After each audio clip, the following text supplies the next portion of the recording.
Bagaimana bisa ada jamur di sawit? Dan bagaimana ceritanya jamur sawit bisa menjadi sumber ekonomi bagi para petani sawit swadaya? Mungkin Anda sudah tahu dan kenal baik jamur sawit, atau bahkan sudah mengkonsumsinya. Tapi mungkin karena sudah terbiasa, kita menjadi tidak terlalu perhatian terhadap jamur yang tumbuh subur di tandan kosong kelapa sawit ini. Padahal, bila diolah sedemikian rupa, maka jamur dari tandan kosong kelapa sawit ini bisa mendatangkan uang. Bahkan, percaya atau tidak percaya, laporan budidaya jamur tandan kosong sawit telah dipublikasi sekitar tahun 2009 di Nigeria.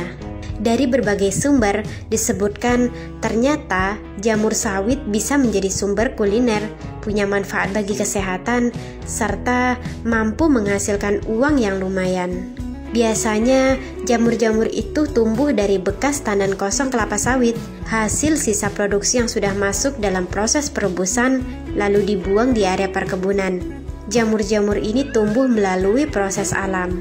Bila diolah jadi sumber pangan, jamur sawit punya cita rasa yang gurih dan lezat, memiliki gizi yang cukup baik bagi kesehatan manusia.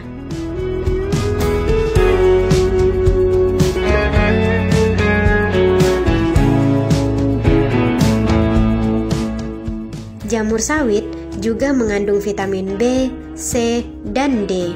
Jamur sawit juga mengandung banyak asam amino yang baik bagi tubuh. Protein yang terkandung dalam jamur bahkan lebih banyak ketimbang yang bisa Anda dapatkan dari kacang merah. Tingginya protein dalam jamur ini dapat membantu menghancurkan sel kanker dalam tubuh manusia. Jamur sawit memiliki jumlah protein mentah lebih banyak dari jenis jamur lainnya.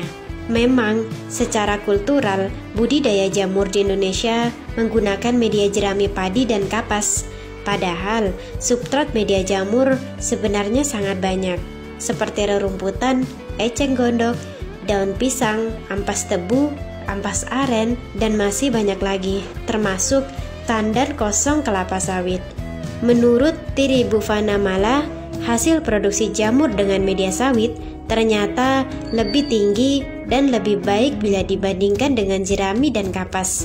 Penggunaan komposit 1:1 jerami dan tandan sawit lebih baik dibandingkan bahan tunggal jerami saja atau tandan sawit saja.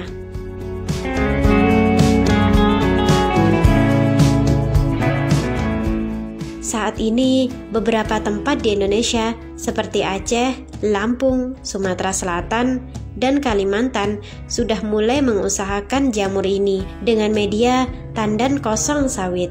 Tandan kosong sawit sendiri dapat diperoleh di pabrik sawit. Setelah mendapatkan tandan kosongnya, biasanya dihamparkan terlebih dahulu selama 4 hari untuk memberi kesempatan jamur berwarna oranye tumbuh sehingga kadar minyak berkurang. Tapi tandan kosong yang dibiarkan lewat dari 20 hari hasilnya kurang baik. Proses berikutnya adalah pencucian atau perendaman tandan kosong untuk menghilangkan minyak yang tersisa atau direndam semalaman dalam bak. Setelah itu, tandan kosong ditumpuk dengan tinggi sekitar 1 meter dan tiap lapis tandan kosong harus ditambah kapur dan dedak. Ini merupakan bagian dari pengomposan yang dilakukan sekitar 8 hingga 14 hari.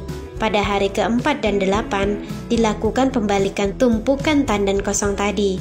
Setelah itu, tandan kosong disusun dalam rak rumah jamur.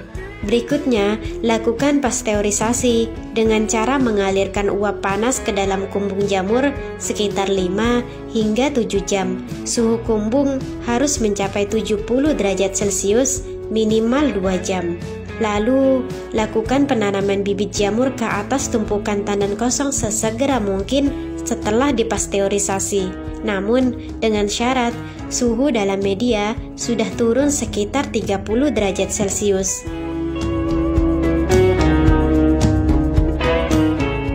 1 meter persegi memerlukan sekitar 1 log bibit berukuran 300 gram. Proses selanjutnya adalah pemeliharaan, berupa rutin buka tutup jendela, atur pencahayaan, dan untuk penyiraman dilakukan dari hari kelima hingga habis panen. Jamur pertama tampak kurun waktu sekitar 15 hingga 25 hari sesudah bibit ditempatkan. Jamur ini tidak boleh dibiarkan hingga mencapai ukuran maksimumnya. Waktu panen, jamur diangkat serta dipelintir dengan hati-hati hingga jamur yang tumbuh di sampingnya tak rusak. Panen dapat dilakukan sepanjang 20 hingga 30 hari dengan interval 1 atau 2 hari sekali. Saat ini harga jamur sawit di pasar lokal di kisaran 16 hingga 17.000 per kilogramnya. Sementara untuk pasar Pulau Jawa bisa mencapai 25.000 per kilogramnya.